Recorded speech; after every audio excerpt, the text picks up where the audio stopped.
નમસ્કાર વિદ્યાર્થી મિત્રો, આપણે પાઠ 2 અભ્યાસ પદ્ધતિઓમાં જુદી જુદી અભ્યાસ પદ્ધતિઓ વિશે ભણી ગયા. એમાં આપણે છે પ્રયોગ પદ્ધતિ ઉપરાંત પ્રશ્નાવલી પદ્ધતિની સમજૂતી કાલે લેવી. આજેથી આપણે મનોવૈજ્ઞાનિક માપન ક્ષેત્રે અથવા તો વર્તનના નમૂનાઓ જેવા કે બુદ્ધિ છે, મનોવલણો, પૂર્વગ્રહ, આ બધા જે છે વર્તનના નમૂનાઓ કહી શકાય. બરાબર કે જે અભિરુચિ, અભિયોગ્યતા એનું માપન કરવા માટે ચોક્કસ મનોવૈજ્ઞાનિકો દ્વારા સંશોધનના આધારે રચવામાં આવેલી એક કસોટી એટલે કે મનોવૈજ્ઞાનિક કસોટીની સમજૂતી મેળવીશું. તો મનોવૈજ્ઞાનિક કસોટી શું છે અને કયા ક્ષેત્રમાં ઉપયોગી થાય છે, કેવી રીતે ઉપયોગ કરી શકાય છે, એની પ્રામાણિકતા શું હોય છે, વિશ્વસનીયતા કેવી હોય છે, આ અંગે છે આપણે આમાં માહિતી મેળવીશું. તો મનોવૈજ્ઞાનિક કસોટી અત્યાર સુધી આપણે વર્તનના અભ્યાસ માટે માહિતી એકત્રીકરણના વિવિધ સ્ત્રોતો વિશેની સમજ પ્રાપ્ત કરી. અત્યાર સુધી છે આપણે વર્તન અંગે માહિતી મેળવી હોય તો વિવિધ જે છે સ્ત્રોતો વિશે આપણે માહિતી મેળવી. પ્રશ્નાવલી દ્વારા, પ્રયોગ પદ્ધતિ દ્વારા, મુલાકાત દ્વારા જે આપણે છે વર્તન વિશે જાણી શકીએ. બીજા લોકોના હાવભાવ, ચહેરાના જે એક્સપ્રેશન હોય છે, બોડી લેંગ્વેજ હોય છે એના આધારે બરાબર આ બધી માહિતી મેળવી. આ માહિતી એકત્રીકરણના તમામ સ્ત્રોતમાં મોટાભાગે પ્રયોગપાત્ર નિદર્શ પાસેથી કોઈને કોઈ સ્વરૂપે માહિતી મેળવવામાં આવે છે. આ બધામાં શું હતું કે માહિતી એકત્રીકરણમાં પ્રયોગપાત્ર એટલે કે નિદર્શ કોને કહેવાય કે અભ્યાસ માટે જે છે ચોક્કસ પસંદ કરેલા નમૂનાઓ હોય એ નિદર્શ કહેવામાં આવે છે. કોઈ પણ સમુદાય હોય તો આપણે છે આખા સમુદાય ઉપર અભ્યાસ કરવો શક્ય બને નહીં, અથવા તો વધારે સમય, શક્તિ અને પૈસાનો બગાડ થાય છે, નાણાંનો. બરાબર, તો થોડાક સમયમાં જે છે એ આપણે અભ્યાસ આખા સમૂહ પર લાગુ પાડવો એવી રીતે સંશોધન કરવું હોય તો શું કરવામાં આવે કે જે સમુદાય હોય છે એટલે કે સમષ્ટિ હોય છે સમગ્ર, બરાબર કે એમાંથી છે અમુક પ્રતિનિધિરૂપ નમૂનાઓ પસંદ કરવામાં આવે છે. એમાં જે છે નિદર્શ પસંદની અલગ અલગ રીત આવે છે, યથેચ્છ પદ્ધતિ, રેન્ડમ, બરાબર. તો આ બધી પદ્ધતિઓ દ્વારા છે એ જૂથ પદ્ધતિ, આવી બધી પદ્ધતિઓથી છે એ નિદર્શ પસંદ કરવામાં આવે છે એટલે કે પ્રયોગપાત્ર. પ્રયોગ માટે જે પસંદ કરવામાં આવેલા નમૂનાઓ હોય એને શું કહેવામાં આવે? નિદર્શ કહેવામાં આવે છે. એટલે કે અત્યાર સુધીથી નિદર્શ પાસેથી કોઈને કોઈ સ્વરૂપે આપણે શું કરતા હતા? માહિતી એકત્ર કરતા હતા. કોઈ ક્યારેક મુલાકાત દ્વારા છે, ક્યારેક પ્રશ્નાવલી દ્વારા છે, પ્રયોગના આધારે છે. એનો મુખ્ય હેતુ તો એ જ હતો કે આપણે છે પ્રયોગ પાત્ર પાસેથી માહિતી મેળવવી કોઈના કોઈ સ્વરૂપે. પરંતુ મનોવૈજ્ઞાનિક કસોટી એ વ્યક્તિના વર્તનનો અભ્યાસ અન્ય માહિતી એકત્રીકરણની પદ્ધતિ કરતાં ભિન્ન રીતે કરે છે. આમાં શું મનોવૈજ્ઞાનિક કસોટી છે એ વર્તનનો અભ્યાસ તો કરે છે, પરંતુ આ બીજી બધી પદ્ધતિ કરતાં આગવી રીતે કરે છે. એક અલગ જ અનોખી પદ્ધતિ દ્વારા છે મનોવૈજ્ઞાનિક કસોટી વર્તનના નમૂનાનું માપન કરે છે. એવું કહી શકાય મનોવૈજ્ઞાનિક કસોટી એ વ્યક્તિના વર્તન, લક્ષણોનું કે વર્તનના વિવિધ સ્વરૂપોનું માપન કરે છે. મનોવૈજ્ઞાનિક કસોટીમાં શું આવે કે વ્યક્તિના વર્તનના જે નમૂના હોય અથવા તો વર્તનનું જે સ્વરૂપ હોય એના જે લક્ષણો હોય એનું જે માપન કરે છે. વ્યક્તિના વર્તનના જેટલા વિવિધ સ્વરૂપો તેટલી વિવિધ મનોવૈજ્ઞાનિક કસોટી તેવું કહેવામાં જરા પણ અતિશયોક્તિ નથી. એવું કહી શકાય કે વ્યક્તિના વર્તનના જેટલા સ્વરૂપો છે એટલી મનોવૈજ્ઞાનિક કસોટીઓ વિકસી શકે છે. એવું કહેવામાં જરાય છે આશ્ચર્યજનક કે અતિશયોક્તિ કહી શકાય નહીં. ટૂંકમાં ભિન્ન વર્તનના લક્ષણો માપવા માટે ભિન્ન મનોવૈજ્ઞાનિક કસોટીનો ઉપયોગ કરવામાં આવે છે. ટૂંકમાં એમ કહી શકાય કે જુદા જુદા વર્તનને માપવા માટે જુદી જુદી મનોવૈજ્ઞાનિક કસોટીઓનો ઉપયોગ કરવામાં આવે છે. તો મનોવૈજ્ઞાનિક કસોટીની આપણે વ્યાખ્યા જોઈએ તો મનોવૈજ્ઞાનિક કસોટી વર્તનના નમૂનાનું વસ્તુલક્ષી માપન કરે છે.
મનોવૈજ્ઞાનિક કસોટી છે વ્યક્તિના વર્તનના નમૂનાનું વસ્તુલક્ષી માપન કરે છે. આ વ્યાખ્યા છે એના દ્વારા આપેલ. એના નામનો જે મનોવૈજ્ઞાનિક છે એના બરાબર એણે જે વ્યાખ્યા આપેલી છે કઈ છે કે મનોવૈજ્ઞાનિક કસોટી છે વ્યક્તિના વર્તનના નમૂનાનું વસ્તુલક્ષી માપન કરે છે. વસ્તુલક્ષી માપન એટલે કે વર્તનના નમૂના એટલે કે આપણા જે લક્ષણો છે વર્તનના વ્યક્તિત્વના જે ગુણો છે બરાબર આ બધું જે છે એનું માપન કરે છે. મનોવલણો હોય, પૂર્વગ્રહ હોય, વર્તનના નમૂના તરીકે બરાબર. આ ઉપરાંત બુદ્ધિ છે, અભિરુચિ છે, અભિયોગ્યતા આ બધા છે વર્તનના નમૂનાઓ કહી શકાય. એટલે આ વર્તનના નમૂનાનું વ્યક્તિનું જે વર્તન હોય છે એના નમૂનાનું વસ્તુલક્ષી માપન કરે છે. વસ્તુલક્ષી એટલે એમાં વ્યક્તિલક્ષીતા નો આવી જાય બરાબર કે વ્યક્તિલક્ષીતા આવવાની અવકાશ નથી. વ્યક્તિલક્ષીતા એટલે કે જે પ્રયોગ કરનાર વ્યક્તિ હોય બરાબર પ્રયોગ કરતા એના પોતાના મનોવલણો પોતાની અંગત માન્યતાઓ એના ધારાધોરણોની અંદર સામેલ કરે તો આ જે છે આવું બધું મુલાકાત પદ્ધતિમાં ને એમાં બનતું હતું. પરંતુ આમાં જે છે એ વસ્તુલક્ષી માપન થાય છે એટલે કે જેવું વર્તન એનું છે ને એવું જ દર્શાવે. એમાં કોઈ પણ પ્રકારનો બાયસ આવે નહીં. જો એકતરફી જોક આવવાની શક્યતા જે છે એ ઓછી રહે છે. એટલે એના સ્પેસે એવું કીધું કે મનોવૈજ્ઞાનિક કસોટી છે વ્યક્તિના વર્તનના જે નમૂના છે બરાબર એનું જે વસ્તુલક્ષી માપન કરે છે.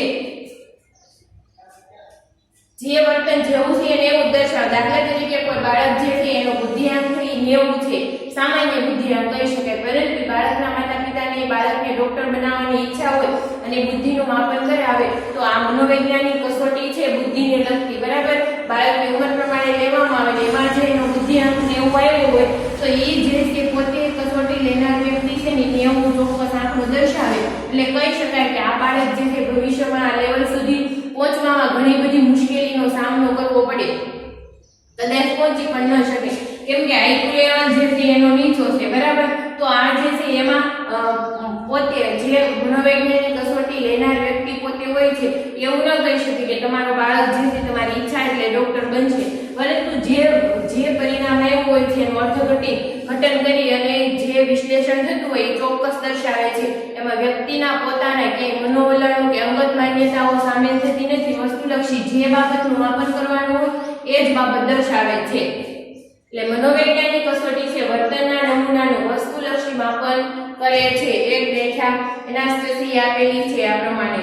નેક્સ્ટ વ્યાખ્યા જોઈએ તો મનોવૈજ્ઞાનિક કસોટી એ વ્યક્તિની માનસિક પ્રક્રિયાઓ લક્ષણો કે વિશેષતાઓનું ગુણાત્મક કે પરિમાણાત્મક માપન કરવાની પ્રવિધિ છે. મનોવૈજ્ઞાનિક કસોટી આ બીની નામના મનોવૈજ્ઞાનિકે આપેલી વ્યાખ્યા છે. મનોવૈજ્ઞાનિક કસોટી શું છે કે વ્યક્તિની માનસિક પ્રક્રિયાઓ એટલે કેવી બાબત છે સ્મૃતિ મુદ્રણ શક્તિ સમસ્યાઓ કેવી શક્તિ નિર્ણય આ બધી જે માનસિક પ્રક્રિયાઓ આપણે જોઈ ગયા. એટલે કે માનસિક પ્રક્રિયાઓ લક્ષણો બરાબર કે વ્યક્તિના જે લક્ષણો હોય ગુણ લક્ષણો એના વ્યક્તિત્વને નિખારતા અને વિશેષતાઓ એટલે વ્યક્તિમાં રહેલી જે ખૂબીઓ હોય આવડત હોય કૌશલ્યો હોય બરાબર અભિરુચિઓ હોય વિશેષતાઓનું ગુણાત્મક કે પરિમાણાત્મક ગુણાત્મક બરાબર ગુણની દ્રષ્ટિએ અથવા તો પરિણામ ચોક્કસ જે છે એ માપ દર્શાવતા હોય એ માપન કરવાની એક પ્રવિધિ છે કે આ બધાનું માપન કરવાની એક રીત બરાબર એને મનોવૈજ્ઞાનિક કસોટી કહી શકાય. બીને નામના મનોવૈજ્ઞાનિકે આપેલી વ્યાખ્યા છે. નેક્સ્ટ વ્યાખ્યા જોઈએ ક્રોનબેકે આપેલી વ્યાખ્યા. મનોવૈજ્ઞાનિક કસોટી એટલે બે કે બેથી વધુ વ્યક્તિઓના વર્તનનું તુલનાત્મક માપન કરવાની રીત. મનોવૈજ્ઞાનિક કસોટી એ શું છે બે કે બેથી વધુ વ્યક્તિઓના વર્તનનું તુલનાત્મક માપન કરવાની રીત. આમાં કેમ એવું તુલનાત્મક શબ્દ દર્શાવે કેમ કે કોઈ પણ મનોવૈજ્ઞાનિક કસોટી હોય એ સીધા પરિણામો સંખ્યાત્મક રીતે દર્શાવે છે. આપણે જે દાખલા તરીકે મનોવૈજ્ઞાનિક કસોટીઓમાં બુદ્ધિ કસોટી લીધી આમાં જે છે એ ધોરણ 10 ના વિદ્યાર્થીઓને સામેલ કરવામાં આવ્યો બરાબર.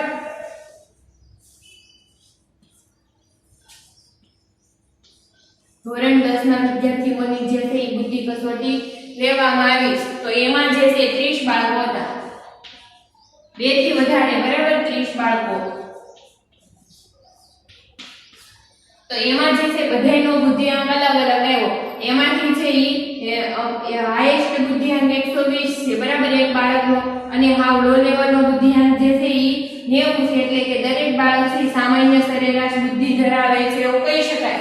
તો આ બે વચ્ચે છે તુલનાત્મક કરી શકે કે 10મા ધોરણમાં જે છે સૌથી નીચો બુદ્ધિઆંક છે ઈ આ વિદ્યાર્થીનો છે એટલો છે અને સૌથી વધારે એટલો છે. તો પહેલા ક્રમના વિદ્યાર્થીનો બુદ્ધિઆંક જે છે સારો છે, તો આગળ આવા ફિલ્ડમાં જઈ શકે છે.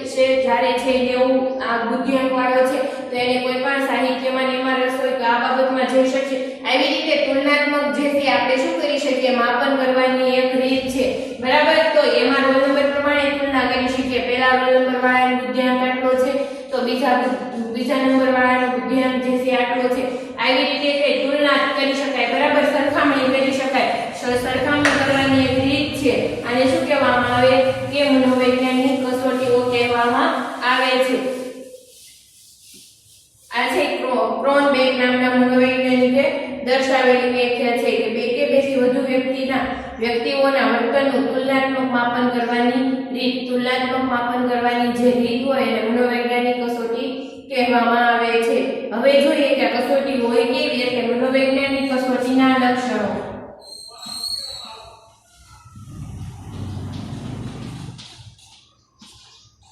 લક્ષણો જોઈએ તો મનોવૈજ્ઞાનિક કસોટીના લક્ષણો આ પ્રમાણે છે. વર્તનના નમૂનાનું માપન, પ્રમાણિકતા, માનાંકો, વસ્તુલક્ષિતા, યથાર્થતા અને વિશ્વસનીયતા. મનોવૈજ્ઞાનિક કસોટીના લક્ષણો છે એમાં જોઈએ તો એમાં છે વર્તનના નમૂનાનું માપન કરવામાં આવે છે. આ ઉપરાંત છે ઈ પ્રમાણિકતા, માનાંકો, વસ્તુલક્ષિતા, યથાર્થતા અને વિશ્વસનીયતાનો સમાવેશ થાય છે. તો પહેલું આપણે જોઈએ વર્તનના નમૂનાનું માપન.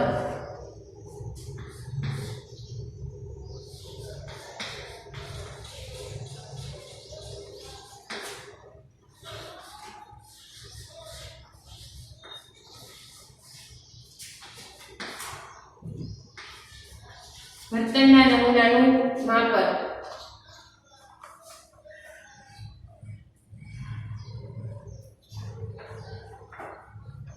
આપણે એનાસ્ટસીની વ્યાખ્યામાં જોયું કે મનોવૈજ્ઞાનિક કસોટી વર્તનના નમૂનાનું માપન કરે છે. ક્યારેય કોઈ પણ એક જ મનોવૈજ્ઞાનિક કસોટી વ્યક્તિના સમગ્ર વર્તનનું માપન કરી શકતી નથી. કે આપણે જે છે એનાસ્ટસીની સૌથી પહેલી વ્યાખ્યામાં એવું જોયું કે મનોવૈજ્ઞાનિક કસોટી છે એ વ્યક્તિના વર્તનના નમૂનાનું માપન કરે છે. આ પરથી એવું કહી શકાય કે માત્ર વર્તનના એક નમૂનાનું માપન કરી શકે છે. સમગ્ર વર્તનનું માપન છે કોઈ એક મનોવૈજ્ઞાનિક કસોટી દ્વારા થઈ શકે નહીં. એટલે જેટલા વર્તનના નમૂનાઓ હોય એટલી મનોવૈજ્ઞાનિક કસોટીઓ અસ્તિત્વમાં આવે છે એવું કહી શકાય. દાખલા તરીકે બુદ્ધિ કસોટી હોય તો માત્ર બુદ્ધિના પાસાનું, આપણા વર્તનના જે લક્ષણો તરીકે બુદ્ધિના પાસાનું જે છે માપન કરે છે. એમાં છે આપણું વ્યક્તિત્વ, આપણા મનોવલણો, પૂર્વગ્રહ, આ બધાનું જે છે માપન કરતું નથી. એટલે કે કોઈ પણ એક મનોવૈજ્ઞાનિક કસોટી હોય છે એ કોઈ પણ એક વર્તનના નમૂનાનું માપન કરી શકે છે, સમગ્ર વર્તનનું માપન કરી શકતી નથી એવું કહી શકાય છે. વિવિધ પ્રકારની કસોટી વ્યક્તિના વર્તનના ચોક્કસ પાસાનું માપન કરી તે પાસાને અનુરૂપ ગુણ લક્ષણો દર્શાવે છે. વિવિધ પ્રકારની જે કસોટીઓ હોય છે વ્યક્તિના વર્તનના ચોક્કસ પાસાનું માપન કરે છે અને માપન કરી એને અનુરૂપ ગુણ લક્ષણો દર્શાવે છે. મનોવૈજ્ઞાનિક કસોટીની મૂળભૂત આશય એ છે કે વ્યક્તિના વર્તનના વિવિધ પાસાઓનો અભ્યાસ કરી અને તે અંગે ભવિષ્ય કથન કરી શકે. મનોવૈજ્ઞાનિક કસોટીઓનો મૂળભૂત આશય એ છે કે વ્યક્તિના વર્તનના વિવિધ પાસાઓનું માપન કરી અને ભવિષ્ય વિશે છે આગાહી કરી શકે. એટલે કે ભવિષ્ય કથન કરી શકે. વર્તનના નમૂનાનું માપન શું કરવામાં આવે છે કે ભવિષ્ય કથન કરવા માટે. એટલે કે કોઈ પણ બાળક હોય એની અભિયોગ્યતા એવી હોય કે એ છે સારો બિઝનેસમેન બની શકે, પરંતુ જો એને ઘરેથી એવું પ્રેશર કરવામાં આવે, અભિયોગ્યતા ટેસ્ટ લેવામાં આવે અને એમાં જે એને એની બધી લાયકાત છે એ કોઈ પણ સારા બિઝનેસમેનમાં જે નેતૃત્વ શક્તિ રહેલી હોય, આંતરક્રિયાની જે શક્તિ રહેલી હોય, આવી બધી બાળકમાં જે છે એ વધારે પડતા પ્રમાણમાં હોય, તેમ છતાંય કે કોઈ એના માતા પિતા જે છે એવું ઈચ્છતા હોય કે એનો બાળક જે છે ભવિષ્યમાં કોઈ પણ સારી એવી જો પોસ્ટ પર જોબ કરે તો એ બાળક જે છે એમાં નિષ્ફળ જવાની શક્યતા વધી જાય છે. કેમ કે એ બાજુની એની અભિયોગ્યતા નથી, બરાબર. અને અભિયોગ્યતા ન હોય એટલે છે કાર્યસિદ્ધિમાં મુશ્કેલી અનુભવાય છે અથવા તો કાર્યસિદ્ધિ મળવામાં નિષ્ફળતા મળે છે, એવું થાય છે. તો ત્યારે જે છે માતા પિતાની અપેક્ષાને ધ્યાનમાં રાખીને બાળક મહેનત તો કરે છે પરંતુ એને સફળતા મળતી નથી અભિયોગ્યતા કસોટીના આધારે, બરાબર. તો એમાં જે ભવિષ્ય વિશે આપણે આગાહી કરી શકીએ કે આ જે છે સારો બિઝનેસમેન બની શકે છે, તો એના આધારે જો એને ટ્રેનિંગ આપવામાં આવે, તાલીમ આપવામાં આવે તો એ સફળ બિઝનેસમેન તરીકે છે એ આગળ આવે છે, એટલે ભવિષ્ય કથન કરી શકાય. અથવા તો કોઈ બાળક હોય એને સાહિત્ય રચના હોય, એમાં ઇન્ટરેસ્ટ હોય, અભિરુચિ હોય, પરંતુ જો એને કોઈ પણ વિજ્ઞાનના સિદ્ધાંતો ને એવું પરાણે શીખવવામાં આવે તો બાળક જે છે એમાં ધ્યાન ના આપે અથવા તો એમાં કંઈક ને કંઈક પછાત પડતો જોવા મળતો હોય છે. તો આ બાબત જે છે વર્તનના નમૂનાના માપનને આધારે બાળકમાં રહેલી અભિરુચિ, અભિયોગ્યતા, બુદ્ધિ, બરાબર, એટલે જે સુષુપ્ત શક્તિઓ હોય છે, નિર્ણય લેવાની શક્તિઓ અને માનસિક પ્રક્રિયાઓ વિશે છે માપન કાઢી અને એના આધારે છે ભવિષ્ય અંગે કે બાળક જે છે ભવિષ્યમાં કેવો નાગરિક બનશે એ અંગે આગાહી કરવા માટે સક્ષમ હોય છે. નેક્સ્ટ જોઈએ આપણે પ્રમાણિકતા.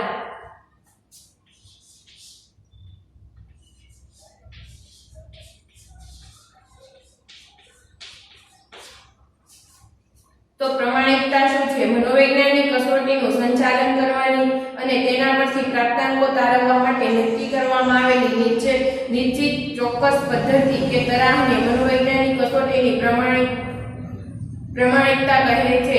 સંચાલન કરવાની અને તેના પરથી પ્રાપ્તાંકો તારવવાની. સંચાલન કરવું એટલે શું?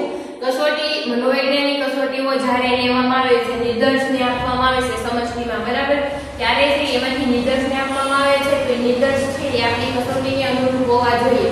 આ ઉપરાંત જે આપણે પ્રયોગપાત્રને કસોટી આપીએ છીએ તો કસોટી આપતા પહેલા યોગ્ય સૂચનાઓ આપવી જોઈએ, બરાબર. અથવા તો એ કસોટીમાં કંઈ પણ અમંજસતા હોય અથવા તો ન સમજાય તેવું હોય તો ત્યારે જે છે યોગ્ય માર્ગદર્શન આપવું જોઈએ. તો આ જે છે એ પ્રામાણિકતા છે.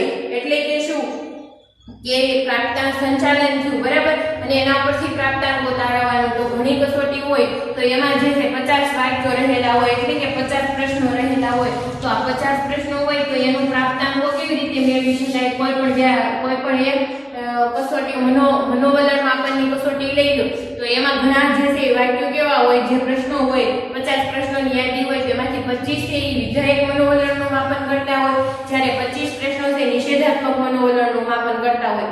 પરંતુ એને છે ઉલટ રાખવામાં આવે, બધા ભેગા કરી દેવામાં આવે છે, બરાબર. એટલે પહેલા નંબરનો પ્રશ્ન હોય તો એ સાચો ઉત્તર આપતા હોય તો એમાં છે 1 માર્ક મળે, તો બીજા નંબરનો પ્રશ્ન હોય એમાં ખોટો ઉત્તર આપે તો 1 માર્ક મળતો હોય, તો ત્રીજા નંબરનો પ્રશ્ન હોય સાચો ઉત્તર આપે તો 0 માર્ક મળતા હોય, બરાબર. તો આવી રીતે છે એનું ગુણાંકન કરવામાં આવે છે. જે ગુણાંકન કરવાની પદ્ધતિ હોય અને છેલ્લે 50 પ્રશ્નો હોય તો એના આધારે જે છે આ સ્કોર ગણવામાં આવે છે. સ્કોર 30 હોય તો આનું ચોક્કસ છે એક રેશિયો દર્શાવવામાં આવે કે આને જે છે આ 50 માંથી 30 ગુણ પ્રાપ્ત થયા છે કોઈ પણ કસોટીઓમાં, બરાબર. તો આ જે છે પ્રાપ્તાંકો મેળવવાની જે પદ્ધતિ હોય છે એને શું કહેવામાં આવે?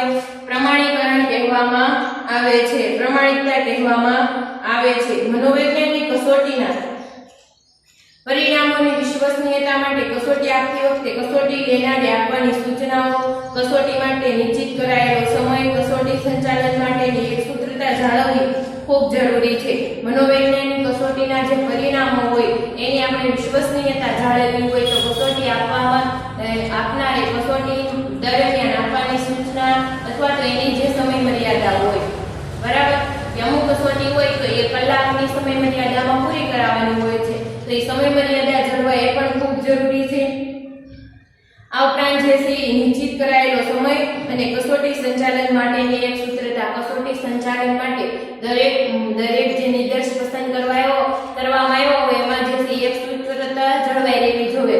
50 નિર્દેશને એવી સૂચના આપવામાં આવે, બીજા 50 નિર્દેશને અલગ સૂચના આપવામાં આવે તો એ કસોટી સંચાલનની એક સૂત્રતા જળવાતી નથી. એટલા માટે એક સૂત્રતા જાળવવા માટે કસોટી જે આપનાર વ્યક્તિ હોય છે, બરાબર, એના વર્તન પણ એમાં ડિપેન્ડ કરે છે. નેક્સ્ટ જોઈએ. દાખલા તરીકે કેટલીક મનોવૈજ્ઞાનિક કસોટીમાં તેના માટે નિશ્ચિત કરાયેલા સમયમાં વ્યક્તિએ કરેલા કાર્યના આધારે મૂલ્યાંકન કરવામાં આવે છે. આમાં જે છે શાબ્દિક કસોટી હોય ને ક્રિયાત્મક કસોટી હોય મનોવૈજ્ઞાનિક કસોટીઓ, એમાં શું હોય કે ઘણી કસોટીઓનું મૂલ્યાંકન છે કે વ્યક્તિએ એ સમયમાં જે કાર્ય કર્યું હોય એ કાર્યના મૂલ્યાંકનના આધારે છે એના પ્રાપ્તાંક મેળવવામાં આવતા હોય છે. આથી આવી કસોટી નિશ્ચિત સમય મર્યાદામાં જ પૂર્ણ કરવી જરૂરી બને છે. આવી જો કોઈ પણ કસોટી હોય તો એને ચોક્કસ સમય મર્યાદામાં પૂરી કરવી જરૂરી બને છે. જો નિશ્ચિત સમય મર્યાદા કરતાં વધુ સમય આપવામાં આવે તો કસોટીના પરિણામોની વિશ્વસનીયતા જોખમાય છે. જો નિશ્ચિત સમય મર્યાદા કરતાં વધારે સમય આપવામાં આવે તો કસોટીની જે છે વિશ્વસનીયતા એટલે જોખમાય છે. પરિણામોની જે વિશ્વસનીયતા હોય એ જોખમાય. દાખલા તરીકે કોઈ પણ કાર્ય જે છે એ 10 મિનિટમાં પૂરું કરવામાં આવે, પરંતુ જો 10 મિનિટ કરતાં વધારે સમય આપવામાં આવ્યો હોય તો જે સમયના આધારે એના પરિણામો નક્કી થતા હતા એ પરિણામો દૂષિત બનવાની શક્યતા વધે છે અને એના કારણે છે એની જે વિશ્વસનીયતા હોય પરિણામોની ગુમાવી બેસે છે એવું કહી શકાય છે. આમ દરેક કસોટી સંચાલક માટેના અને કસોટી આપનાર માટેના ચોક્કસ નિયમોમાં દરેક વખતે જો કસોટી આપનાર અને લેનાર માટે દરેક સ્થળે એક સૂત્રતા જળવાય તે અનિવાર્ય છે. આમ કસોટી સંચાલક માટે કસોટી આપનાર વ્યક્તિ હોય છે પ્રયોગપાત્ર અને કસોટી લેનાર હોય છે, બરાબર, એ બંનેને દરેક સમયે દરેક સ્થળે એક સૂત્રતા જળવાય અને એમાં કોઈ પણ મિસ્ટેક ઉત્પન્ન ન થાય તે ખૂબ જરૂરી છે. તો જે છે જે વર્તનના નમૂનાનું માપન કરવાનું હોય એ વર્તનના નમૂનાનું માપન એ સરખી રીતે થાય છે અને પરિણામો દૂષિત થવાની શક્યતા રહેતી નથી. એટલા માટે છે એ પ્રમાણિકતા જાળવવી ખૂબ જરૂરી છે. નેક્સ્ટ જોઈએ માનાંકો.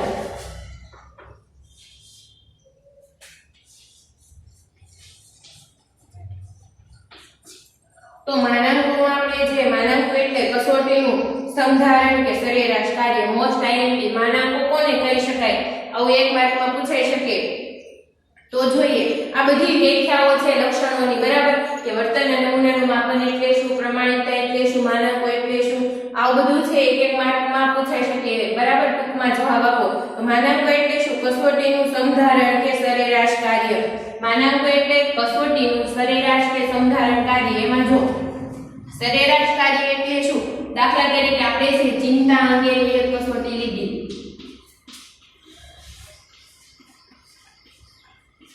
દાખલા તરીકે આ કસોટીમાં છે એ આપણે 12મા ધોરણના બોર્ડના જે વિદ્યાર્થીઓ છે એને જે છે અભ્યાસને લગતી ચિંતા કેટલી છે એ માપવું છે. તો આ ચિંતાની કસોટીઓમાં છે ઈ 150 પ્રશ્નો રાખવામાં આવ્યા. કેટલા? 50 પ્રશ્નો વાળી કસોટી હતી, બરાબર. તો આમાં શું થાય કે આમાં જે છે આના પોઝિટિવ નેગેટિવ ગુણ નક્કી કરવામાં આવે. એના આધારે છે એ ચોક્કસ એક આંકડો નક્કી કરવામાં આવે કે જેને છે એ 20 થી ઉપર આવે તો એ શું દર્શાવે છે? ચિંતા દર્શાવે. પણ કેવી? હળવી, બરાબર. પછી જે 20 થી 20 અને 30 ની વચ્ચે આવે તો એ છે એ મધ્યમ ચિંતા. 30 થી 40 આવે તો એ છે એ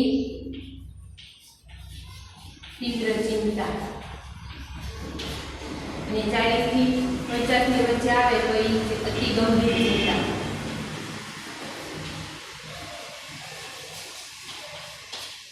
અને 20 થી નીચે જેનો આંકડો આવે, બરાબર, તો 20 થી 10 ની વચ્ચે તો આ જે છે એ નોર્મલ કહી શકાય કે આ ચિંતાનો કોઈ પણ ભોગ નથી, એટલે કે એના જીવનમાં છે એ ચિંતાનું પ્રમાણ નથી. તો આ જે છે આપણે નક્કી કરી નાખ્યું કે 20 જે છે આંકડો કોઈ પણ વ્યક્તિ છે એનો 20 નો જે માનાંક છે કોઈ પણ કાર્યનું સમધારણ કે સરેરાશ આંક નક્કી કરી નાખ્યો, બરાબર, કે 20 થી ઉપર જેને આવે છે એ બધા છે ચિંતાગ્રસ્ત લોકો કહી શકાય કે એમાં એનું લેવલ પણ નક્કી છે. જ્યારે 20 થી નીચે જે આવે છે, બરાબર, 20 થી ઓછો જેનો આંક આવે છે આ ચિંતાની કસોટીમાં એને જે છે જીવનમાં કોઈ પણ પ્રકારની ચિંતા નથી, એટલે કે ચિંતા મુક્ત જીવન જીવે છે એવું કહી શકાય છે. તો આ 20 શું દર્શાવે? સમગ્ર કાર્યનો જે છે એ સરેરાશ આંક દર્શાવે છે. એવી જ રીતે આપણે બીજું જોઈએ બુદ્ધિ કસોટીમાં. કોઈ પણ બુદ્ધિ કસોટી હોય, બરાબર, તો એ પ્રમાણિત થયેલો આંક છે.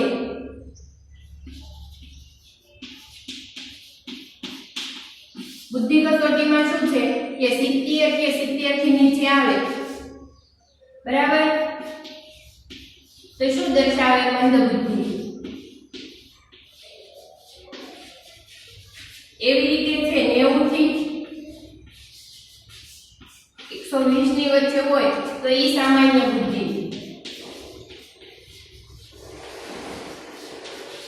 આપણે આ બુદ્ધિ આલેખમાં જોયું હતું બરાબર, પરંતુ 130 થી ઉપર આવે પ્રતિભા સંપન્ન.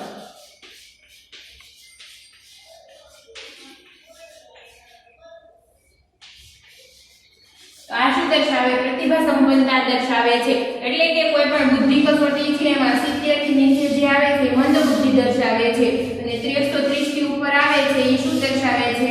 કે આ જે છે એ પ્રતિભા સંપન્નતા દર્શાવે છે. તો બુદ્ધિ કસોટી માટેનો માનાંક કયો કહી શકાય? 70 કે 70 થી નીચે જે લોકોની બુદ્ધિઆંક આવે છે એ લોકો જે મંદ બુદ્ધિમાં આવે છે, એટલે કે માનસિક રીતે વિકલાંગપણું ધરાવે છે. જ્યારે 130 થી ઉપર જે આવે છે એ પ્રતિભા સંપન્ન દર્શાવે છે. તો હવે આપણે સમષ્ટિમાંથી એ બુદ્ધિની દ્રષ્ટિએ માપન કરવું હોય તો આ રીતે કરી શકીએ. આ એનો ચોક્કસ માપદંડ છે બરાબર, કે કોઈ પણ કસોટીનું સંધારણ કે સરેરાશ કાર્ય જે છે એને માનાંક કહી શકાય. હવે વિગતે જોઈએ.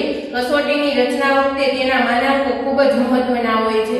કસોટીની રચના કરતા હોય ત્યારે તેના માનાંકો ખૂબ મહત્વના બની રહે છે. માનાંકો એટલે કસોટીના પ્રમાણીકરણ વખતે સ્થાપવામાં આવેલા માપદંડો. એટલે કે કસોટી જે જૂથ માટે બનાવવામાં આવી હોય તે સમષ્ટિમાંથી ચોક્કસ પ્રતિનિધિરૂપ નમૂનો લઈ આ પસંદ થયેલા જૂથના સરેરાશ કાર્યની મદદથી વ્યક્તિનું સ્થાન નક્કી થાય છે. જે જૂથના સરેરાશ કાર્યને તે જૂથના માનાંકો કહેવામાં આવે છે. આમાં શું કીધું કે આમાં માનાંકો કસોટીના પ્રમાણીકરણ વખતે સ્થાપવામાં આવેલા માપદંડો છે. એટલે કે કસોટીનું પ્રમાણીકરણ કરવામાં આવે એના આધારે છે આપણે પ્રાપ્તાંકો નક્કી કર્યા હતા બરાબર, કે આ જે આ એક વાક્ય હોય તો એનો પોઝિટિવ ગુણ આપવામાં આવે અથવા નેગેટિવ ગુણ આપવામાં, એના કારણે એના સરેરાશ જે છે પ્રાપ્તાંક કાઢવામાં આવે, સરાસરી કાઢવામાં આવે, અને એના કારણે જે છે ઈ શું કરવામાં આવે? માનાંકો એટલે કે માપદંડો સ્થાપવામાં આવે. તો તે સમષ્ટિ આપણે જે જૂથ માટે કસોટીઓ બનાવી હોય બરાબર, આ બુદ્ધિ કસોટી હોય તો દરેક બુદ્ધિ કસોટી છે ઈ પુખ્ત વ્યક્તિઓ માટેની છે. આ કઈ છે? પુખ્ત વ્યક્તિ માટેની. આવી રીતે બાળકોની પણ આવે, આવી રીતે વૃદ્ધ લોકોની પણ આવે બરાબર. તો આવી જે છે અલગ અલગ જૂથ, એટલે કે જે જૂથ માટે આપણે બનાવ્યું હોય છે તે સમષ્ટિમાંથી, એટલે કે જે જૂથ દાખલા તરીકે પુખ્ત વ્યક્તિઓ માટે બનાવીએ છે તો પુખ્ત વ્યક્તિઓના જૂથમાંથી ચોક્કસ પ્રતિનિધિરૂપ નમૂનો લઈ, એટલે કે નિદર્શ પસંદ કરી આ પસંદ થયેલા જૂથના સરેરાશ કાર્યની મદદથી વ્યક્તિનું સ્થાન નક્કી થાય છે. એટલે આપણે જે છે આમાં પુખ્ત વ્યક્તિઓ હોય તો પુખ્ત વ્યક્તિ તો સમાજમાં ઘણા બધા રહેલા હોય, પરંતુ કેવા પુખ્ત વ્યક્તિઓ જે આપણે અભ્યાસમાં સામેલ કરવાના છે બરાબર. આપણો અભ્યાસનું જે ટાઇટલ નક્કી થાય છે એના આધારે જે છે આપણે એવા નિદર્શ પસંદ કરવામાં આવે છે, કે દાખલા તરીકે 100 હોય કે બધું આપણે જે છે આમાં નિદર્શ લેવા માટે કેવા હોય? સ્વતંત્ર હોઈએ છીએ બરાબર, સ્વતંત્ર પરિવર્તનના આધારે. એટલે જે કરવામાં આવ્યો હોય સમષ્ટિમાંથી પ્રતિનિધિરૂપ ચોક્કસ નમૂનો લઈને આ પસંદ થયેલા જૂથને સરેરાશ કાર્યની મદદથી વ્યક્તિનું સ્થાન નક્કી થાય છે. દાખલા તરીકે એ નામના વ્યક્તિ હોય તો એને 70 થી નીચે બુદ્ધિઆંક છે બરાબર, બી નામના વ્યક્તિ હોય તો એને છે ઈ 70 છે, સી નામના વ્યક્તિ હોય તો એને છે ઈ 90 બુદ્ધિઆંક છે. તો આમાં છે વ્યક્તિનું સ્થાન નક્કી થાય છે કે એ નામનો વ્યક્તિ છે મંદ બુદ્ધિ ધરાવે છે, જ્યારે છે 70 કે 70 થી નીચે આ પણ મંદ બુદ્ધિ ધરાવે છે, જ્યારે સી નામનો વ્યક્તિ છે ઈ સરેરાશ બુદ્ધિ ધરાવે છે એવું કહી શકાય છે, સામાન્ય બુદ્ધિ ધરાવે છે. એટલે કે આના આધારે છે માનાંકોના આધારે વ્યક્તિનું જૂથમાં છે સ્થાન નક્કી થાય છે. જ્યારે ડી નામનો વ્યક્તિ હોય તો એને છે 120 બુદ્ધિઆંક આવ્યો હોય તો એ પણ જે છે સામાન્ય બુદ્ધિ ધરાવે છે. જ્યારે ઈ નામનો વ્યક્તિ હોય તો એને 130 કે તેનાથી વધારે બુદ્ધિઆંક આવ્યો તો એ જે છે પ્રતિભા સંપન્ન બુદ્ધિ ધરાવે છે એવું કહી શકાય. એટલે કે આ જૂથમાં છે આપણે જે વ્યક્તિઓ લીધા હતા એ બધાનો જે છે સરેરાશ કાર્ય આવ્યું અને એના આધારે છે આપણે વ્યક્તિનું જૂથમાં સ્થાન નક્કી કરી શકીએ કે આ જે ABCDE નામનું જૂથ છે એમાં સૌથી વધારે બુદ્ધિઆંક ધરાવનાર ઈ નામનો વ્યક્તિ છે બરાબર. એટલે કે જૂથમાં વ્યક્તિનું સ્થાન નક્કી થાય છે. જૂથના સરેરાશ કાર્યને જૂથના માનાંકો કહેવામાં આવે છે, અને જૂથના સરેરાશ કાર્ય હોય એને જૂથના માનાંકો કહેવામાં આવે છે. આવી રીતે છે માનાંકોની સ્પષ્ટતા થાય છે. આને કસોટીની રચના માટે માનાંકો ખૂબ ઉપયોગી બને છે. માનાંકો વગર છે કોઈ પણ કસોટીના નિર્ણય પર આવી શકાતું નથી. માનાંકો સામાન્ય કસોટી રચના જે જૂથ પર પ્રસ્થાપિત કરેલા હોય તે જૂથને લાગુ પાડી શકાય છે. માનાંકો છે કસોટી રચનાર વ્યક્તિએ જે જૂથ પર લાગુ પાડ્યો, દાખલા તરીકે બાળકોની ચિંતાને માપન કરવાની કસોટી હોય તો એ બાળકો માટે જ માનાંકો લાગુ પાડી શકાય છે, પરંતુ પુખ્ત વ્યક્તિના જૂથ માટે એ માનાંકો લાગુ પાડી શકાતા નથી. ધારો કે એક બુદ્ધિ કસોટીની રચના કરી અને પુખ્ત વયના સમૂહ પર તેના માનાંકો પ્રસ્થાપિત કરવામાં આવ્યા.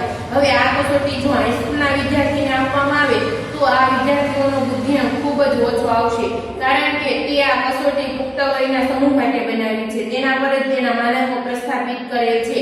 તે કસોટી તો હાઈસ્કૂલના વિદ્યાર્થીઓની ઉંમર કરતા મોટા વય જૂથ માટે બનેલ હતી. બરાબર કે આમાં એક ઉદાહરણ આપ્યું કે જો કોઈ પણ બુદ્ધિ કસોટીની રચના છે પુખ્ત વ્યક્તિઓની બુદ્ધિ કસોટી માપવા માટે ચોક્કસ માનાંકો નક્કી કર્યા હતા, પરંતુ જો એને એક કસોટીના માનાંકો છે એ હાઈસ્કૂલના વિદ્યાર્થીઓ પર લાગુ પાડવામાં આવે તો દરેકનો સરેરાશ બુદ્ધિઆંક નીચે આવે છે, કેમ કે એ તો જે કસોટીની રચના છે પુખ્ત વ્યક્તિઓ માટે કરવામાં આવી હતી, જ્યારે હાઈસ્કૂલના વિદ્યાર્થીઓ જે છે હજી તરુણ અવસ્થામાં છે, બરાબર, પુખ્ત અવસ્થામાં પહોંચ્યા નથી, એટલા માટે છે એના પર આ માનાંકો લાગુ પાડી શકાય નહીં. જે જૂથ માટે માનાંકો પ્રસ્થાપિત થયા હોય એના માટે જ લાગુ પાડી શકાય છે, અન્ય જૂથ માટે લાગુ પાડી શકાતા નથી. આમ માનાંકો પ્રત્યેક કસોટીના પ્રાપ્તાંકોના અર્થઘટન માટે અતિ મહત્વના છે. આમ જે છે માનાંકો છે પ્રત્યેક કસોટીનો જે પ્રાપ્તાંક પ્રાપ્ત થાય છે, એટલે કે સરેરાશ સરવાળો જે પ્રાપ્ત થાય છે એનું અર્થઘટન કરવું હોય તો એના માટે પણ ખૂબ ઉપયોગી છે. 70 કે વધારે બુદ્ધિઆંક હોય તો એ જે છે 70 થી નીચે બુદ્ધિઆંક હોય તો મંદ બુદ્ધિમાં આવે છે, તો એનું અર્થઘટન આપણે કરી શકીએ કે આવા બાળકો હોય એને છે જમવામાં, પોતાની જાતે કપડાં પહેરવામાં, પોતાની જાતની સંભાળ રાખવામાં મુશ્કેલી અનુભવતા છે, આવું અર્થઘટન થઈ શકે. પછી જે છે પ્રતિભા સંપન્ન બાળકો હોય 130 થી વધારે જેનો બુદ્ધિઆંક આવ્યો તો આપણે એવું કહી શકાય કે આ લોકોમાં છે સર્જનાત્મક શક્તિ વધારે રહેલી હોય છે અને વ્યક્તિત્વ અંતર્મુખી જોવા મળતું હોય છે. આ ઉપરાંત જે છે એ ઘણી બધી એને મનોવૈજ્ઞાનિક સમસ્યાઓથી પીડાતા હોય છે. આ ઉપરાંત જે છે એ કોઈ પણ કક્ષાએ સારો એવો સ્કોર પ્રાપ્ત કરી શકતા હોય અને પોતે જે છે આગવી પ્રતિભા નિખારી શકતા હોય છે, તો આવું જે છે અર્થઘટન કરી શકાય છે. એટલે કે જે કસોટીના માનાંકો હોય એ જે છે કસોટીનું અર્થઘટન કરવા માટે ખૂબ ઉપયોગી બને છે. હવે જોઈએ નેક્સ્ટ વસ્તુલક્ષિતા.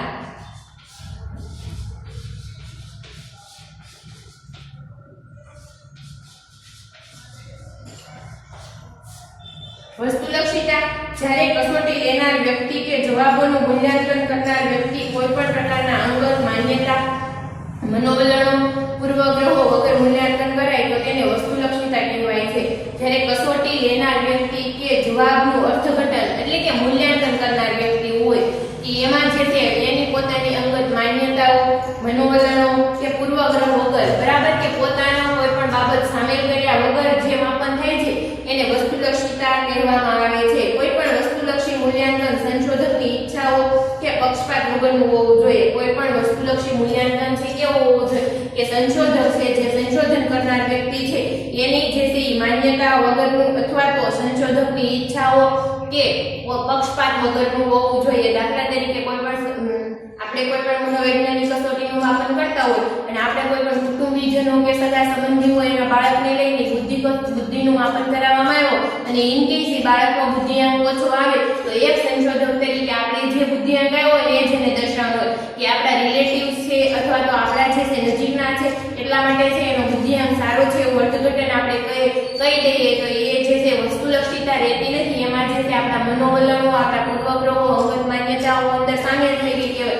પરંતુ એ બાળકનો બુદ્ધિઆંક જે છે 70 રહ્યો હોય તો એ દર્શાવવો પડે છે કે આ બાળકને ભવિષ્યમાં કેટલી મુશ્કેલી પડી શકે છે અને આવી રીતે છે એને યોગ્ય માર્ગદર્શન આપવું પડે, પણ જે છે એ બુદ્ધિઆંક તો ચોક્કસ દર્શાવવો જ પડે છે.